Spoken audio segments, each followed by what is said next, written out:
রাতের অন্ধকারে জগদ্ধাত্রীকে মারতে এসে স্বয়ংবর-সহ সবার কাছে ধরা পড়ে গেল উৎসব। হ্যাঁ বন্ধুরা, এমনটাই দেখা যাবে। তাই সম্পূর্ণ জানতে ভিডিওটিতে লাইক দিয়ে চ্যানেলটি সাবস্ক্রাইব করে দেখতে থাকুন। গল্পের শুরুতেই দেখা যাবে ডক্টরের কথা শুনে অবাক হয়ে যায় সবাই। তখনই কৌশিকী বলতে থাকে, তাহলে তো তদন্ত করতে হবে। কে করলো? এত বড় সর্বনাশটা কে করলো? তখনই স্বয়ংবর বলতে থাকে, হ্যাঁ বড়দি, তদন্ত তো করতেই হবে, কিন্তু জগদ্ধাত্রীর জীবনটা তো নষ্ট হয়ে গেল। কি করব আমরা? কি করব এখন? এই বলে কাঁদতে থাকে স্বয়ংবর। তারপরে স্বয়ংবর ডিপার্টমেন্টের সাধু পাঠাকবালকে ফোন করে বলতে থাকে, স্যার, এখনই আপনাদেরকে ফোর্স পাঠাতে হবে, ফোর্স নিয়ে হসপিটালে আসতে হবে। জগদ্ধাত্রীর সাথে অনেক বড় একটা সর্বনাশ হয়ে গেছে। জগদ্ধাত্রীকে কেউ মেরে ফেলার চেষ্টা করেছে। এখানে ডক্টরকে পাল্টে দেওয়া হয়েছিল।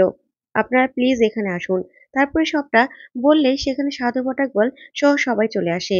তারপরে ডক্টর ওটি থেকে জগদ্ধাত্রীকে নিয়ে যাচ্ছিল। তখনই স্বয়ংবর ধরে। তখন জগদ্ধাত্রীকে কোথায় নিয়ে যাওয়া হচ্ছে ডক্টরকে জিজ্ঞাসা করলে ডক্টর বলতে থাকে, দেখুন, ৭২ ঘন্টা অবজারভেশনে রাখতে হবে, তাই আইসিইউতে নিয়ে যাচ্ছি। তখনই সবাই ধরলেই ডক্টর বলতে থাকে, প্লিজ ওনাকে ছাড়ুন, অপারেশন করা হয়েছে, তাই ওনাকে এখন নিয়ে যেতে হবে। এই বলে জগদ্ধাত্রীকে সেখান থেকে নিয়ে যায়। তখন কান্নায় ভেঙে পড়ে সবাই। ওইদিকে উৎসব হাসতে থাকে।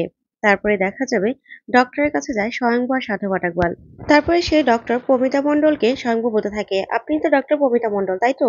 তখন ডক্টর বলে, হ্যাঁ। তখন স্বয়ংবর বলতে থাকে, আচ্ছা তখন কি ঘটেছিল? তখন পমিতা বলতে থাকে, দেখুন, আমি চেঞ্জিং রুমে চেঞ্জ করছিলাম, হঠাৎ করে কেউ আমার মাথার পিছন দিক থেকে ভারী কিছু দিয়ে আঘাত করে, আর সাথে সাথে আমি অজ্ঞান হয়ে যাই। তারপরে কি হয়েছে আর বলতে পারি না আমি। তখনই স্বয়ংবর বলতে থাকে, তারপরে? তখন ডক্টর বলতে থাকে, এই তো এই যে নার্স আমাকে দেখে আমার জ্ঞান ফেরায়, তারপরে তো আপনাদেরকে এসে খবর দিল। তারপরে স্বয়ংবর বলতে থাকে, তার মানে আপনার জায়গায় যে ডক্টর ঢুকেছিল সেও একজন ডক্টর, তাই তো? সে একজন সার্জন। তখনই ডক্টর গুহ বলতে থাকে, হ্যাঁ, সেও একজন সার্জন। আর শুধু সার্জন নয়, সেও একজন অভিজ্ঞ ডক্টর। তখন স্বয়ংবর বলতে থাকে, ও আচ্ছা, তার মানে উনি জগদ্ধাত্রীকে মেরে ফেলার চেষ্টা করেছিল, তাই তো? তখন ডক্টর বলতে থাকে, হয়তো এরকমই কোনো উদ্দেশ্য ছিল। তখন স্বয়ংবর সে প্রমিতাকে বলতে থাকে, আচ্ছা ডক্টর, আপনি বলুন না, জগদ্ধাত্রী ঠিক হয়ে যাবে তো? বলুন। তখন ডক্টর বলতে থাকে, দেখুন, সেটা তো আমি এখন বলতে পারবো না, কারণ আমি তো সেখানে ছিলাম না। ডক্টর গুহই ভালো বলতে পারবে। তখন ডক্টর গুহ বলতে থাকে, আসলে যে পজিশনে আছে এখন, কিছুই বলা যাচ্ছে না, কিছুই বলা যাচ্ছে না। ঠিক তখনই দেখা যাবে কৌশিকের মা চলে আসে। এসে স্বয়ংভকে বলতে থাকে, স্বয়ংভ, বেবিটা না খুব কাঁদছে। তখন স্বয়ংভ বলতে থাকে, বর্দি, বর্দি কোথায়? তখন কৌশিকের মা বলতে থাকে, আছে ওখানে, তারপরেও তুমি গেলে ভালো হতো। তখন স্বয়ংভ বলতে থাকে, আচ্ছা ঠিক আছে, আমি দেখছি। তখনই ডক্টর স্বয়ংভকে বলতে থাকে, স্বয়ংভ মুখার্জি, বেবিটাকে এখন থেকে আপনাকেও সামলাতে হতে পারে। আর জগদ্ধাত্রীর কি হবে না হবে সেটা আমরা এখন বলতে পারছি না। প্লিজ, আপনারা ইচ্ছে করলে ওকে বিদেশেও নিয়ে যেতে পারেন। তখন স্বয়ংভু বলতে থাকে, ঠিক আছে ডক্টর। এই বলে বাচ্চাটার কাছে যায় স্বয়ংভু। তখন বাচ্চাটাকে বলতে থাকে, কাঁদিস না মা, কাঁদিস না। তোর মাও তোর পাশাপাশি আইসিইউতে রয়েছে। ওর যে খুব খারাপ অবস্থা। তোর মা তোকে কোনোদিনও কোলে নিতে পারবে কিনা সেটা আমি জানি না। তোর কান্না ওর অব্দি পৌঁছবে কিনা তাও আমি জানি না। কিন্তু তোর মা ডাকটা শোনার জন্য অনেক লড়াই করছে। অনেক লড়াই করছে তোর মা। বেঁচে থাকার জন্য অনেক লড়াই করছে। তখন সবটা দুর্গার কাছে বলতে থাকে স্বয়ংভু। ওইদিকে দেখা যাবে দুর্গার কাছে সবটা বলতে বলতে স্বয়ংবর তখন সেই ট্রান্সমিটারের কথা মনে পড়ে আর বলতে থাকে, হ্যাঁ তাই তো, সেটা তো আমার কাছে আছে। তারপরে স্বয়ংবর বাড়িতে যায়। বাড়িতে গিয়ে সেই ট্রান্সমিটারটা চালিয়ে শুনতে থাকে। ঠিক তখনই সেখানে মেহেন্দির বলা সব কথাগুলো রেকর্ড করা আছে, যা শুনে স্বয়ংবর পুরো চমকে যায়। সেখানে সাগনলালকে নিয়ে কি প্ল্যান করেছিল সব কথাই রেকর্ড করা। তখন স্বয়ংবর কাছে আসে মেহেন্দি আর উৎসব।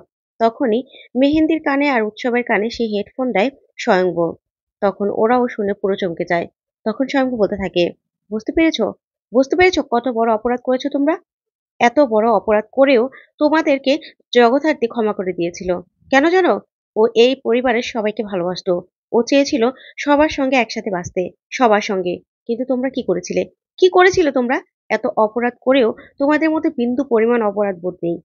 এখনো জানো তো? এই সব কিছু দিলে এখনো তোমাদের সাজা হবে। আর এত কিছু করেও জগদ্ধাত্রী তোমাদের কি কেস দিয়েছে? যে তীর্থ তীর্থস্থানের মতো এত পবিত্র জায়গায় গিয়ে তোমরা অস্ত্র অস্ত্র রেখেছিলে সাথে, বেআইনি অস্ত্র। সেরকম একটা কেস দিয়েছিল। তাই তোমরা বেল পেয়েছো।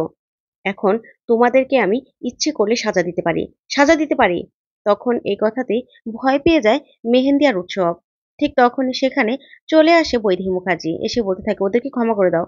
ক্ষমা করে দাও ওদেরকে তুমি।" তখন স্বয়ংভু বলতে থাকে, "হ্যাঁ, দিলাম ক্ষমা করে। শেষবারের মতো ক্ষমা করে দিলাম আপনার ছেলেকে। কারণ জগদ্ধাত্রী ওকে ক্ষমা করে দিয়েছে। জগদ্ধাত্রী ক্ষমা করাতেই ওকে আমি ক্ষমা করে দিলাম।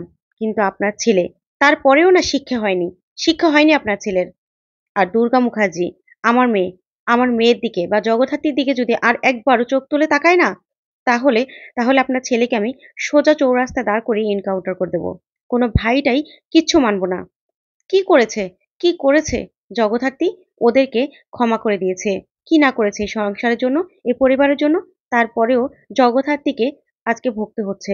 তার ফল পেতে হচ্ছে জগদ্ধাত্রীকে। কেন? কেন পেতে হবে জগদ্ধাত্রীকে? আপনার ছেলের মধ্যে বিন্দু পরিমাণ কোনো আমি অনুতাপ দেখছি না। এই বলে উৎসবের কলার চেপে ধরে স্বয়ম্ভু আর বলতে থাকে, "তোকে না ইচ্ছে করছে একদম মেরে ফেলি।" তখনই বৈদেহী বলতে থাকে, "ক্ষমা করে দাও। শেষবারের মতো ক্ষমা করে দাও। ওদেরকে ক্ষমা করে দাও।" তখন স্বয়ম্ভু বলতে থাকে, "হ্যাঁ, ক্ষমা করেই তো দিয়েছি। ক্ষমা করে দিয়েছি। তারপরেও আপনার ছেলে আর ছেলের বউকে সাবধান করে দেবেন। না হলে কিন্তু একদম শেষ করে দেব ওদেরকে। একদম শেষ করে দেব।" তখন বৈদেহী বলতে থাকে, "তোমার চোখ মুখ দেখে আমার ভালো লাগছে না। ভালো লাগছে না আমার।" তখন স্বয়ম্ভু বলতে থাকে, "আমাকে যেতে হবে। যেতে হবে আমাকে।" তখনই এই বলে স্বয়ম্ভু সেখান থেকে চলে যায়। ওইদিকে দেখা যাবে ভয় পেতে থাকে মেহেন্দি আর উৎসব। তারপরে কাকুন স্বয়ম্ভুকে বলতে থাকে, "বেবিটা কখন আসবে?" তখনই স্বয়ম্ভু বলতে থাকে, "হ্যাঁ কাকুনমা, বেবিটা খুব শিগগিরই আসবে। আসবে, বেবি আর বেবির মা দুজনেই আসবে। যে দরজা দিয়ে ওদেরকে বরণ করা হবে, সেই দরজায় এসে দাঁড়াবো।" তখনই কাকুন খুশি হয়ে যায়। তারপরে ওইদিকে দেখা যাবে রাতের অন্ধকারে হসপিটালে যেতে থাকে উৎসব। তখন আস্তে, আস্তে জগদ্ধাত্রী বেডের কাছে যায় উৎসব। তারপরেই সেই জগদ্ধাত্রী বেডের কাছে গিয়ে যখনই উপর থেকে কাপড়টা সরায়, ঠিক তখনই স্বয়ম্ভু বন্দুক তাক করে ধরে উৎসবকে। তখনই উৎসব ভয় পেয়ে যায়। আর পালাতে গেলেই সাধু ভাটাকওয়ালা সামনে চলে আসে। আর লাইটটা অন হয়ে যায়। তখন স্বয়ম্ভু উৎসবের কলার চেপে ধরে আর বলতে থাকে, "তুই এখানে কি করছিস? কেন এসেছিস এখানে? কেন এসেছিস? জগদ্ধাত্রীকে মেরে ফেলতে?" তখন উৎসব বলতে থাকে, "না, এসব কি বলছো? কি বলছো এসব? আমাকে কেন সবাই আটকে রাখছো এরকম ভাবে? কি করেছি আমি?" তখন স্বয়ম্ভু বলতে থাকে, "কেন এসেছিস এখানে? রাতের অন্ধকারে কেন এসেছিস? অসুস্থ, জগদ্ধাত্রী অসুস্থ। ও এখানে পড়ে আছে। তুই কেন এসেছিলি?" তখন উৎসব বলতে থাকে, "আমি জগদ্ধাত্রীর কাছে ক্ষমা চাইতে এসেছি। ক্ষমা চাইতে এসেছি।" তখন স্বয়ম্ভু বলে, "মিথ্যে কথা বলছিস তুই। মিথ্যে কথা বলছিস। তুই রাতের অন্ধকারে জগদ্ধাত্রীর কাছে কেন ক্ষমা চাইতে আসবি? জগদ্ধাত্রী অসুস্থ। তাহলে এ রাতের অন্ধকারে কেন এসেছিস? কেন এসেছিস বল?" তখন উৎসব বলতে থাকে, "আপনারা কেন আমাকে আটকাচ্ছেন সেটাই তো বুঝতে পারছি না। আমি জগদ্ধাত্রীর কাছে ক্ষমা চাইতে এসেছিলাম। বিশ্বাস করুন, আমি জগদ্ধাত্রীর কাছে ক্ষমা চাইতে এসেছিলাম।" ঠিক তখনই স্বয়ম্ভু বলতে থাকে, "কেন? কেন তুই রাতের অন্ধকারে এসেছিস? এখন তো ভিজিটিং আওয়ার নয়। এখন ভিজিটিং আওয়ার নয়। তুই কি ভেবেছিস? তোকে আমি ক্ষমা করে দেব? কিছুতেই না।" এই বলে উৎসবের কলার চেপে ধরলে উৎসব ও স্বয়ম্ভুর কলার চেপে ধরে। তখন স্বয়ম্ভু বলতে থাকে, "উৎসব, তুই আবার কলার ছাড়। দেখ, না হলে ডিপার্টমেন্টে তুলে নিয়ে গিয়ে এমন মার মারবো না যে তুইও জগদ্ধাত্রীর মতো জড় পদার্থ হয়ে যাবি।" তখনই উৎসব কলারটা ছেড়ে দেয়। তখন উৎসবকে বৈদেহী মুখার্জি ফোন করে আর বলতে থাকে, "উৎসব, কিরে, তুই দেখা করেছিস? ক্ষমা চেয়েছিস জগদ্ধাত্রীর কাছে?" তখন সে বলতে থাকে, "না মম, আমাকে ওরা ধরে রেখেছে। ধরে রেখেছে আমাকে।" তখনই বৈদেহী বলতে থাকে, "কেন? লাউড স্পিকার দে তো ফোনটা।" তখন লাউড স্পিকার দিলে স্বয়ংভুকে বৈদেহী বলতে থাকে, "স্বয়ংভু, উৎসব না এখানে খুব কান্নাকাটি করছিল। তাই আমি বললাম জগদ্ধাত্রীর কাছে ক্ষমা চেয়ে আয়। তাই ক্ষমা চাইতে গিয়েছিল। তুমি ওকে কেন ধরে রেখেছো?" তখন স্বয়ংভু বলতে থাকে, "আপনি সত্যি কথা বলছেন?" তখন বৈদেহী বলে, "হ্যাঁ, আমি মিথ্যে কথা কেন বলবো? আমি মা। আমি মিথ্যে কথা বলিনি। আর বাচ্চাটাকে তোমাকে দরকার। তুমি ওখানে কি করছো? বাচ্চাটা কান্নাকাটি করছে। কৌশিকের একপাশে কাঁকন, একপাশে বাচ্চাটা রয়েছে। তোমাকে তো দরকার।" তখন স্বয়ম্ভু বলতে থাকে, "হ্যাঁ, বাচ্চাটাকে আমার দরকার। আমার আমার আমার দরকার বাচ্চাটাকে। তাই আমি আসছি। আসছি বাচ্চাটার কাছে।" এই বলে স্বয়ম্ভু উৎসবকে ছেড়ে দিয়ে সেখান থেকে চলে যায়। তো বন্ধুরা, আজকের আপডেটটি কেমন লাগলো অবশ্যই কমেন্ট করে জানান। ধন্যবাদ।